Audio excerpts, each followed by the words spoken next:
So you're thinking about moving right here to Maryland, and quite honestly, maybe you just don't know where you want to live within the state. There's a lot of question marks that just have not been answered. You're not too familiar with the process for moving to a different state or within your own state. And in this video, I'm going to help you answer those questions through a step-by-step process from step 1 to step 10 of all that it takes for you to move from where you live now into Maryland or around Maryland, and help you narrow down where you want to live, because it's quite honestly very important to pick that location that best suits you. So stick around and let's get after it right now. Welcome back. If you're new here, my name is Sean McGrady, and this is the premier channel to learn all about Maryland living. I do my best to really educate you on this great state that we live in.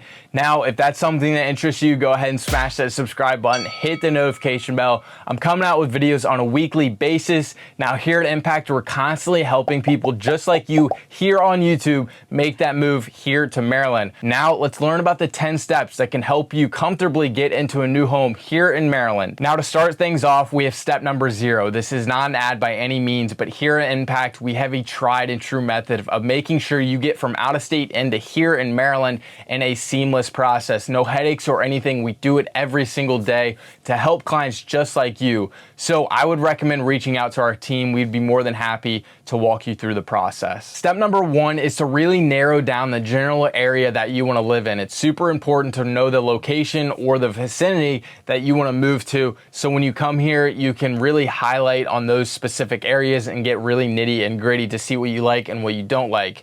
But here in Maryland, there's different areas, different pockets that you want to live in that offer different things to its residents. For example, in Annapolis, you're going to have a lot of things going on near the water. You're going to have the Naval Academy in a beautiful downtown area. And then Frederick County and Carroll County and Washington County, there's going to be a little bit less going on. You're going to have your farm country. You're going to have a lot more space, as well as it's going to be cheaper than what you see in Montgomery County and Annapolis. So making sure you can narrow down that search before you come here will help you not get so overwhelmed when you're looking at all these different locations that you might want to live in. Step number 2 is to come visit Maryland. You have to come here to feel and understand what you like and what you don't like about the state. Technology allows you today, yes, to go look at videos, to look at my previous videos, or look at articles and read and look at all these different locations, but there's nothing like actually driving on the roads here, looking at all these different neighborhoods, communities, different areas within the state to really get a feeling for what you love about the area and what you don't love. And from there, that's only going to help you narrow that search down and figure out where you want to live. Once you arrive here in Maryland, we will sit down, we will have a meeting, we'll give you a little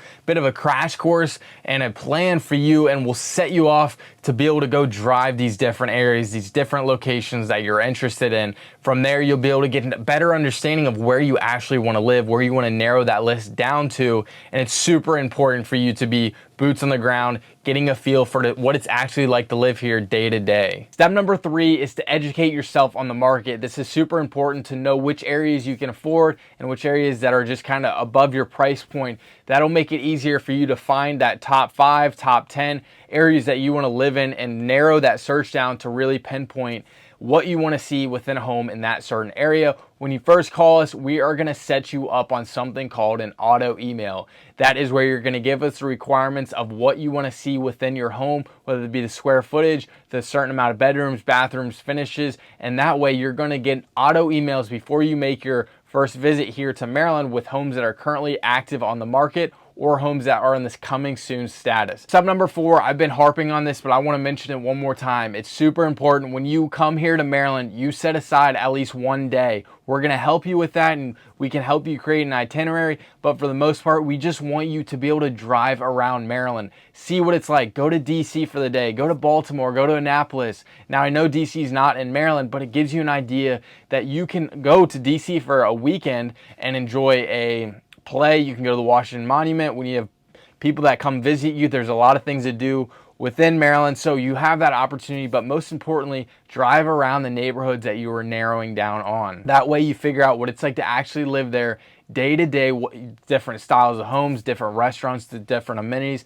There's a lot to check out, and we see that the happiest people that come here and visit first spend the most time in the car. They're constantly in the car, driving everywhere to see what they like. So when they close on that home, they are very confident that they will fit into that neighborhood and they like what's going on within the neighborhood or the community as well. Step number 5 is to narrow that search down even further. I'm hoping after you spent the full day in the car driving around Maryland that you have your top 3 areas that you want to live in or your top 3 builders that you want to build with. Step number 6 is to go revisit those areas that you visited yesterday. It's nice to have a good night's sleep and to be able to get a new perspective on when you see something the next day, because we all know something can change overnight and you don't want to be able to go pursue something that you end up don't liking after you see it for the second time. Step number 7 is we narrow that search down even more to your top neighborhood or your top builder that you want to move forward with. Step number 8 is to identify your timeline. This is a big factor because it really decides whether you can get into a resale or a new construction home.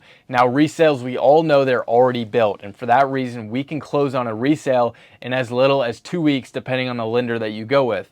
Now, new construction is quite a longer process. It can take upwards of a year, maybe even longer. There's a design process. You have to get your construction loan. You have to get permits approved. There's a lot that goes into it. So if you need to be in Maryland in a certain amount of time, resale might be the best for you.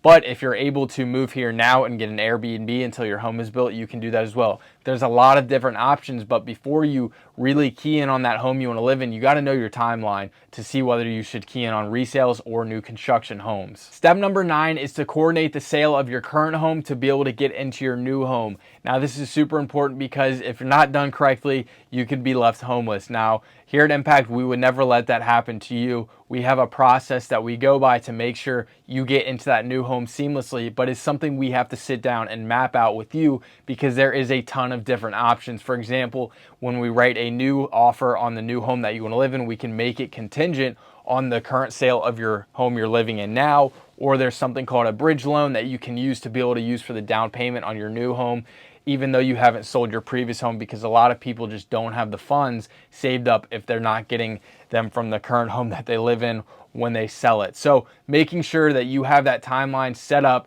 and having us walk you through it all is very important. Step number 10, and it's the last step, is to be able to hire and schedule movers to get all your furniture from your old home into your brand new home that you're going to be living in. So that wraps us up. I hope you learned a little bit about the process to moving here to Maryland in those 10 steps. Now, of course, there's a lot more that goes into it, but here at Impact, our job is to make that as simple as possible for you and explain each different step beyond the 10 steps that I just talked about. Now, if you're planning on moving to Maryland or you're thinking about it or you just have any questions, as always, feel free to reach out. Give me a phone call, text, email, days, nights, weekends. I got your back, and I'll see you in the next one.